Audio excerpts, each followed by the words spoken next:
नमस्कार बंधुरा आशा करी सबाई खूब भालो आछेन सुस्थ आछेन। आरो एकटा नतून भिडियोय सबाइके अनेक स्वागत जानाई।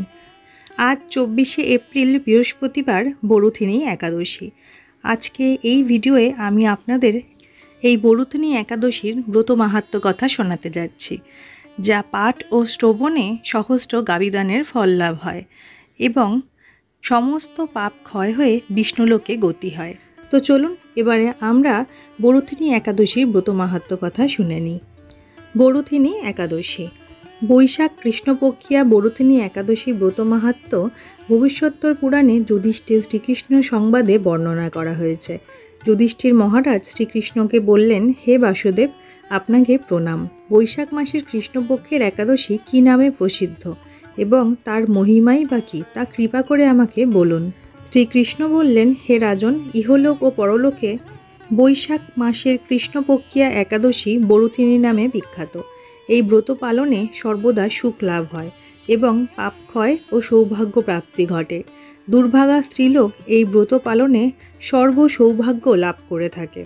ভক্তি ও মুক্তি প্রদানকারী এই ব্রত পালনে সর্ব সৌভাগ্য লাভ করে থাকে। ভক্তি ও মুক্তি প্রদানকারী এই ব্রত সর্ব পাপ হরণ এবং গর্ভপাত যন্ত্রণা বিনাশ করে। এই ব্রত প্রভাবে মান্ধাতা, ধুন্ধুমার আদি রাজারা দিব্য ধাম লাভ করেছেন। এমনকি মহাদেব শিবও এই ব্রত পালন করেছিলেন। 10,000 বৎসর তপস্যার ফল কেবলমাত্র এক বরুথিনী ব্রত পালনে লাভ হয়। যে শ্রদ্ধাবান ব্যক্তি এই ব্রত পালন করেন তিনি ইহলোক ও পরলোকে সমস্ত প্রকার বাঞ্ছিত ফল লাভ করেন। হে নৃপশ্রেষ্ঠ, অশ্বদান অপেক্ষা গজদান শ্রেষ্ঠ। গজদান থেকে ভূমিদান, তা থেকে তিলদান, তিলদান থেকে স্বর্ণদান এবং তা অপেক্ষাও অন্নদান শ্রেষ্ঠ। অন্নদানের মতো শ্রেষ্ঠ দান আর নেই। পিতৃলোক, দেবলোক ও মানুষেরা অন্নদানেই পরিতৃপ্ত হন।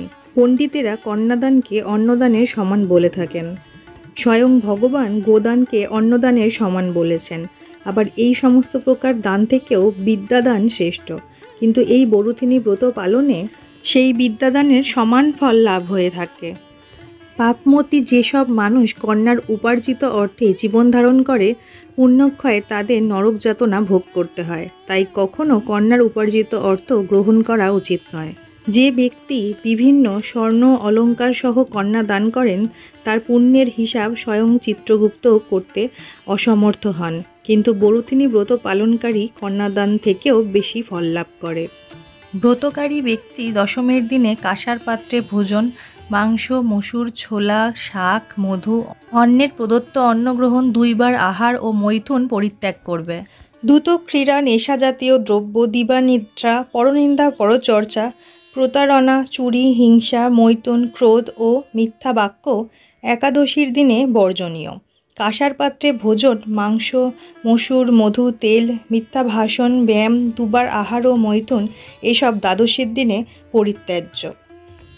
হে রাজন, এই বিধি অনুসারে বরুথিনী ব্রত পালনে সকল প্রকার পাপের বিনাশ এবং অক্ষয়গতি লাভ হয়। যিনি হরিবাসরে রাত্রি জাগরণ করে ভগবান জনার্দনের পূজা করেন তিনি সর্বপাপ মুক্ত হয়ে পরম গতি লাভ করেন। তাই সূর্যপুত্র যমরাজের যাতনা থেকে পরিত্রাণের জন্য পরম যত্নে এই একাদশী ব্রত পালন করা কর্তব্য। বরুথিনী একাদশীর ব্রতকথা শ্রদ্ধা ভরে পাঠ ও শ্রবণ করলে সহস্র গোদানের ফল লাভ হয় এবং সর্বপাপ থেকে মুক্ত হয়ে বিষ্ণুলোকে গতি হয়। তো বন্ধুরা, এই ছিল বরুথিনী একাদশীর ব্রত মাহাত্ম্য কথা, যা পাঠ ও শ্রবণে সহস্র গোদানের ফল লাভ হয় এবং সর্বপাপ থেকে মুক্ত হওয়া যায় এবং বিষ্ণুলোকে গতি হয়। তো সুতরাং বন্ধুরা, আজকের দিনে অবশ্যই এই ব্রত কথা একবার হলেও পাঠ ও শ্রবণ করবেন। তো আজকের জন্য ভিডিওটা এতটুকুই। আবার দেখা হচ্ছে আপনাদের সঙ্গে পরবর্তী ভিডিওয়ে। সবাই ভালো থাকবেন, সুস্থ থাকবেন।